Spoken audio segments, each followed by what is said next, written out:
Gerald said, "I've decided to start a new chapter without you," tapping his crystal champagne flute with a silver spoon.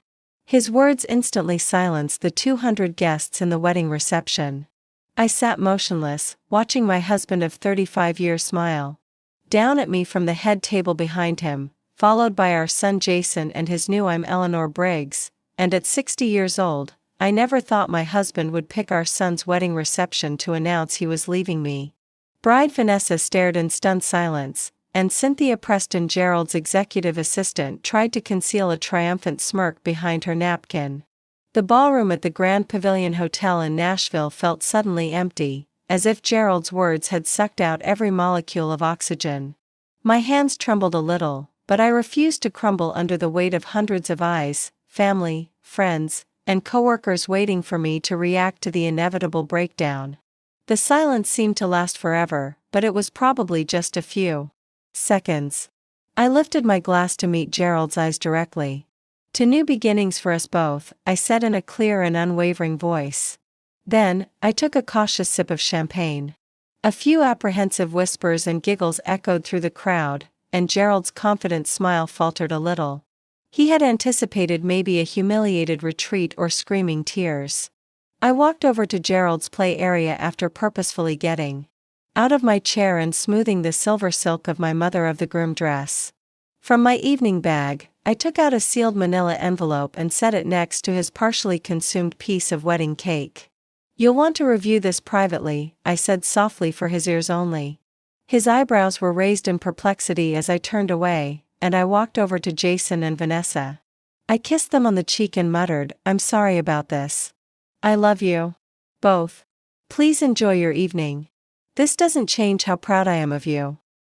With that, I left the ballroom. Keeping my head up, I didn't let out my breath until I got to the hotel elevator's quiet haven.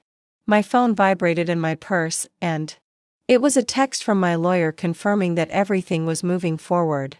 The message said, "Board notification complete. Divorce petition filed tomorrow morning."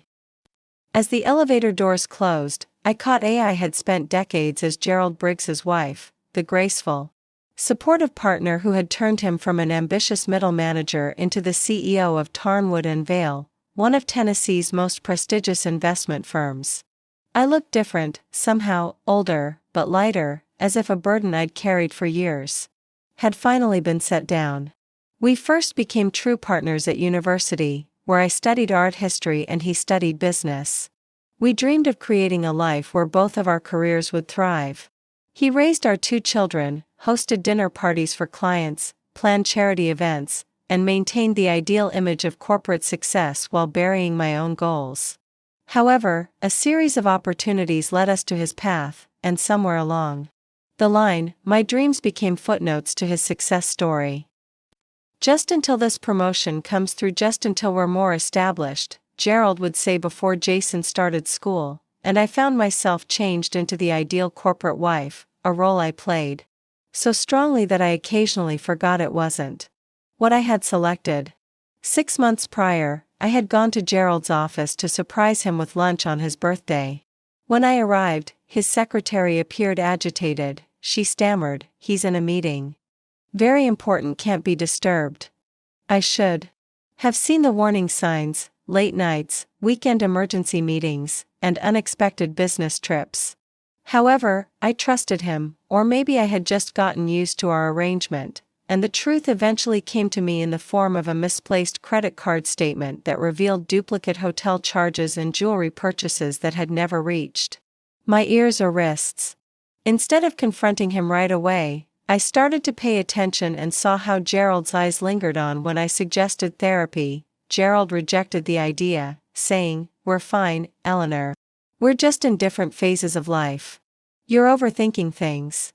Cynthia described how they arrived separately at company parties but within minutes of each other at morning meetings. I discovered explicit emails between Gerald and Cynthia 2 weeks prior to Jason's wedding. They were talking about their future together after he had finally left his marriage. They had planned a life together, and based on their timeline, he would tell me after Jason's wedding. It seems that Gerald had chosen to move things along more quickly than he had anticipated.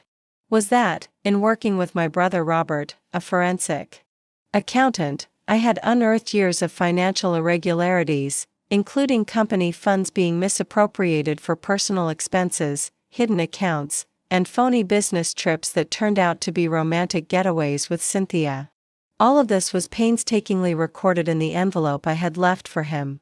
He did what my daughter Catherine's voice said. My voice sounded odd to my own ears, oddly calm, almost clinical. "Mom, I'm coming over right now." I was in the hotel suite I had reserved separately from Gerald's, and it was just after midnight when he announced he was leaving me during the toast. This decision seemed prescient rather than just practical for wedding preparations. I looked appreciatively at my oldest friend, who was sitting next to me on the sofa pouring another glass of wine, and said, Michelle had followed me out of the reception, suspecting something was wrong when I'd left. "Are you okay? Are you alone?" The panic in her voice made me realize how I must sound. "I'm fine, sweetheart. Please don't leave Thomas and the babies. Michelle is here with me." Catherine said tentatively, "Yes," and I inhaled deeply. "Did you know about Dad and her?" "For about 3 months now." "And you didn't say anything?" "Mom, why was the question still there? Why hadn't I challenged him right away?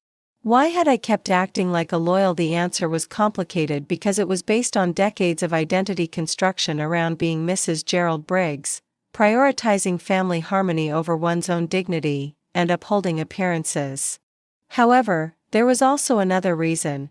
Catherine would soon realize that I needed time to get ready, so I said, there were complications. I squeezing my hand. Michelle was one of the few people who truly understood what I had been doing for the past few months, the meetings with lawyers, the meticulous paperwork, the strategic planning. "But Dad texted me," Catherine added, "You've done something awful, that you've destroyed his career and reputation out of spite." I imagine he would view it that way. "What did you do?" I sighed. "I revealed the truth, Catherine. Your father has been embezzling from the company for years to fund his lifestyle with Cynthia." It sounded desperate, Mom, I said, laughing bitterly. The evidence was indisputable, so I made, "Oh God, I'm sorry you're caught in this mess, darling. I really wanted to spare you and Jason as much as possible." "Don't apologize, Mom. You're not the one who should be sorry," Catherine said in a whisper after silence had covered the line. The sound of a baby crying came over the phone, and Catherine said, "I have to go, Henry's awake, but I'm coming to see you tomorrow, okay? No arguments." Her voice hardened. I just can't believe he would announce it like that at Jason's wedding of all places. What a selfish, cruel thing to do. "The day after tomorrow I will file paperwork to resume using my maiden name, Reynolds," she added, pouring me another glass of wine. "To the liberation of Ella Laner Briggs," she said, raising her glass. I clinked my glass against hers to reclaim. "My life and my name," I said. The morning after the wedding brought unexpected clarity. I woke up to 32 missed calls from Gerald, friends from Jason, and, most surprisingly, several board members at Tarnwood and Vale. It felt both unfamiliar and familiar, like unearthing a long-buried piece of myself. My phone buzzed. For the 33rd time, while I was brushing my teeth, I hung up on Gerald and texted Jason instead. "I'm fine. I'm sorry about yesterday's breakfast and tomorrow." His response came quickly, and Dad was freaking out. "What was in that envelope?" I told him to call his lawyer instead of me. I had barely set when the hotel room phone rang. I had my phone down. The reception desk told me that Gerald was in the lobby, demanding to come up. I told the clerk, "Please let Mr. Briggs know that any correspondence should go through our respective attorneys." Michelle came out of the guest bedroom, looking exhausted but determined. "What's the plan for today?" Grinning, I was surprised by how sincere it seemed. "After breakfast, I'm going to my lawyer at 11 a.m. to finalize the restraining order. After that, I'm looking at flats." Restraining order. Michelle furrowed her eyebrows. "Gerald has a precaution." We were halfway through breakfast when my phone rang again. This time it was Olivia Jenkins, the chairwoman of Tarnwood and Vale's board of directors. "Eleanor, we need to talk," she said. I didn't go into detail about the times I'd covered up bruises under long sleeves following especially heated arguments, another secret I'd kept to maintain our flawless facade. I understand. Thank you for the update. Olivia went on to say, there's something else, softening her voice. The board has called an emergency meeting for this afternoon. The allegations against Gerald are, to be honest, explosive. We're bringing in outside auditors, but what we've seen so far is deeply concerning. I sincerely apologize. Gerald told us it was nothing, and we took him at his word. There were rumors about Gerald and Cynthia Preston that reached board level. We should have investigated more thoroughly. How long have these rumors been circulating? Almost a year, she said. When I recalled the company Christmas party last December, the timeline struck me like a physical blow.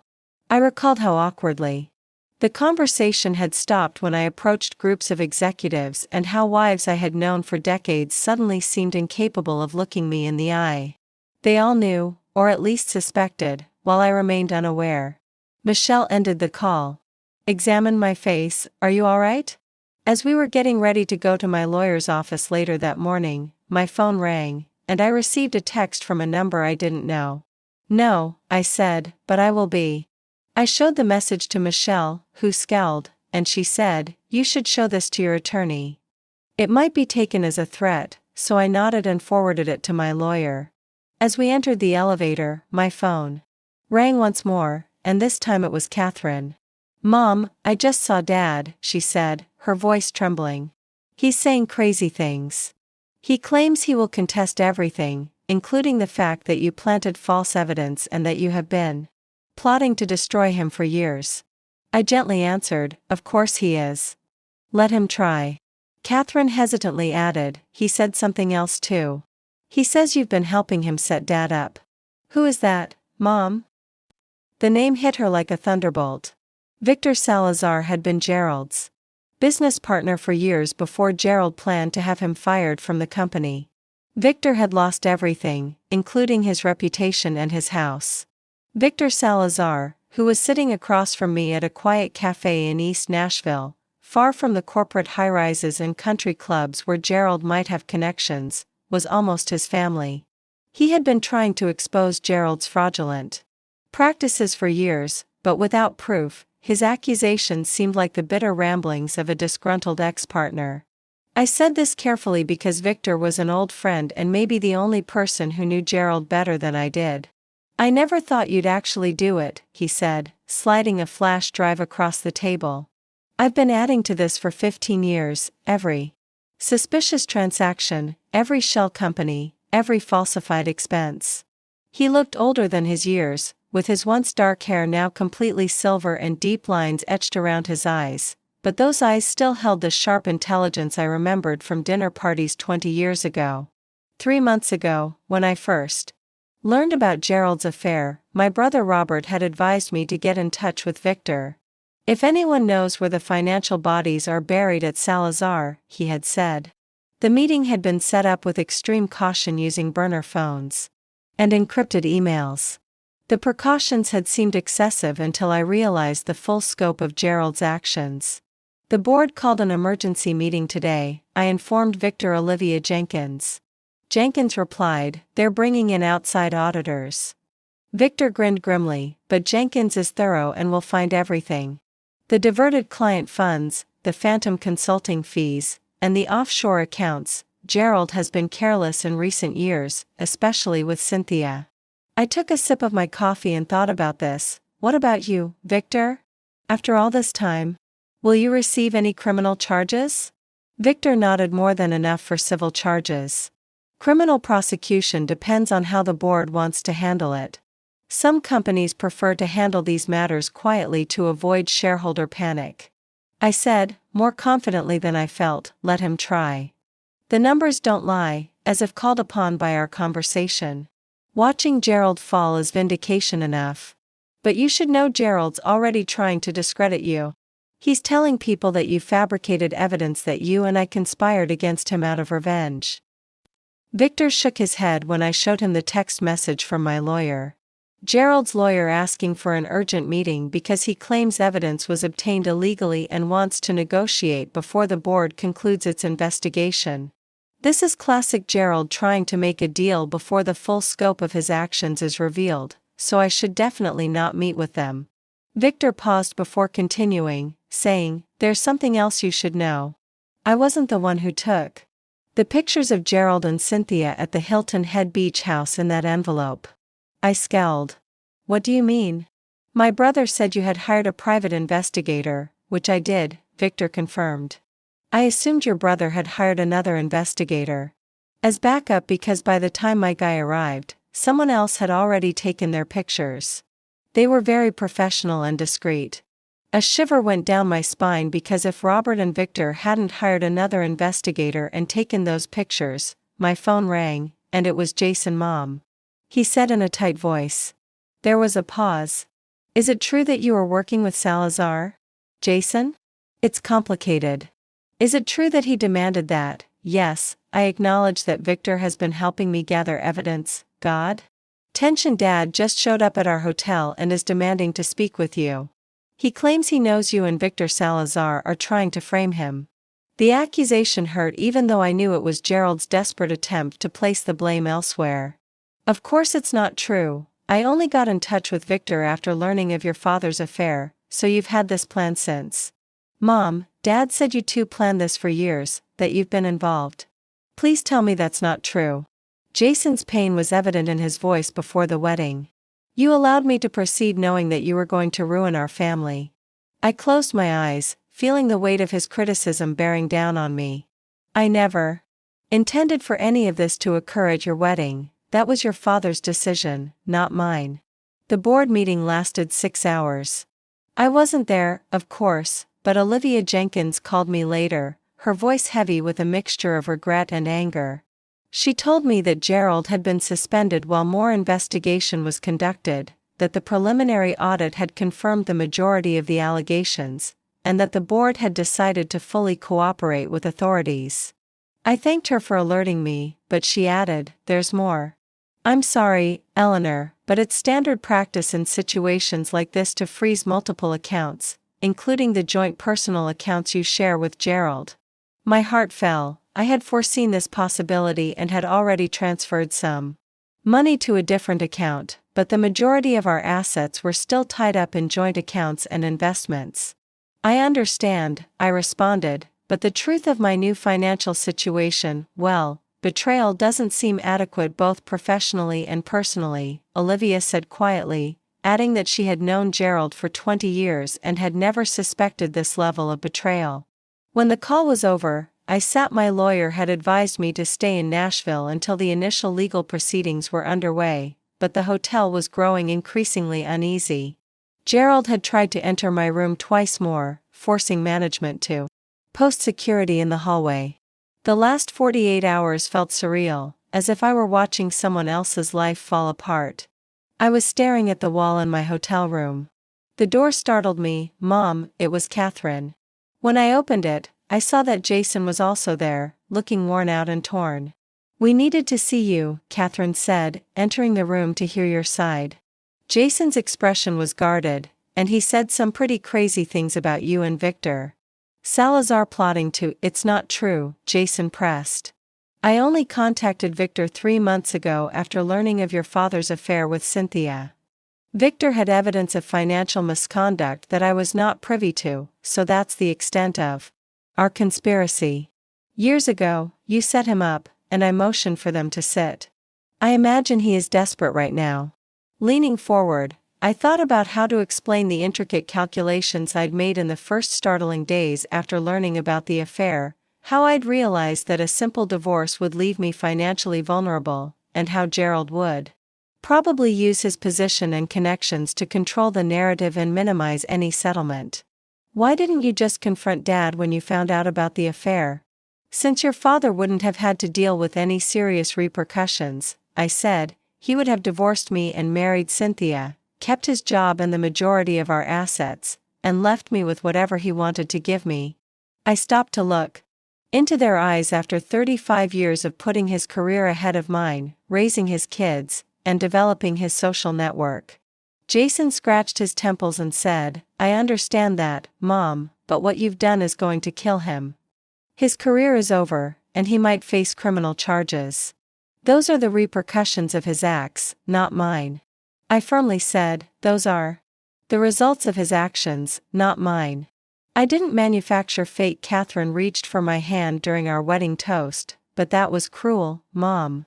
I reminded them that it was your father's decision, not mine, and that my intention was to quietly file for divorce after you returned from your honeymoon. Gerald picked that time to publicly humiliate me. I apologize for what I said and meant to say. None of this is what I expected for your wedding day. Dad wants to speak with you, Catherine. Jason sighed deeply. This is such a mess. Vanessa and I haven't even opened our wedding presents yet, and our parents are at war. I looked at my children's distressed faces and felt my resolve wane a little. Jason begged, please, Mom, just one meeting for us. To try and work things out privately. Before it goes any further. I shook my head. There's nothing to work out.